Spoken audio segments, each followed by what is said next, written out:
Pernah nggak sih kita dengar ayat tentang hidup yang berkelimpahan, lalu langsung berpikir, ini pasti tentang berkat, uang, atau hidup yang enak? Ayat itu ada di Yohanes 10 ayat ke-10. Yesus berkata, "Aku datang supaya mereka mempunyai hidup dan mempunyainya dalam segala kelimpahan." Tapi, kalau kita jujur, apakah benar yang Yesus maksud itu hidup kaya, tanpa masalah, dan selalu berhasil? Mari kita pahami lebih dalam. Yesus tidak sedang berbicara soal jumlah harta. Dia berbicara soal kualitas hidup. Banyak orang hari ini hidup, tapi sebenarnya kosong. Punya banyak, tapi hatinya gelisah. Sibuk, tapi kehilangan arah. Kelimpahan yang Yesus tawarkan adalah hidup yang benar-benar hidup. Hidup yang punya makna, tujuan, dan arah yang jelas di dalam Tuhan. Dalam konteks Yohanes pasal 10, Yesus menyebut dirinya sebagai gembala yang baik, artinya kelimpahan itu datang dari hubungan. Domba yang dekat dengan gembala tidak selalu punya padang rumput terbaik setiap saat, tapi dia aman,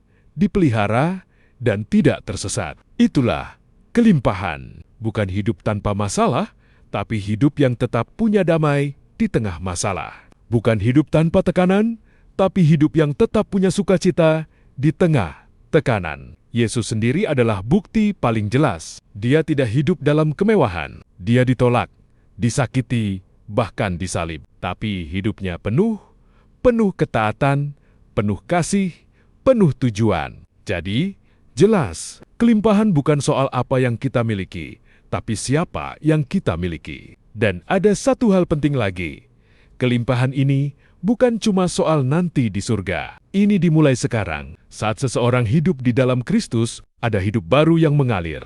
Cara berpikir yang baru, hati yang baru, pengharapan yang baru. Jadi hari ini, mungkin kita perlu bertanya dengan jujur, apakah kita sedang mengejar kelimpahan versi dunia atau kelimpahan yang Yesus maksud? Karena pada akhirnya, hidup yang penuh bukan tentang punya lebih banyak, tapi tentang hidup lebih dalam bersama Tuhan.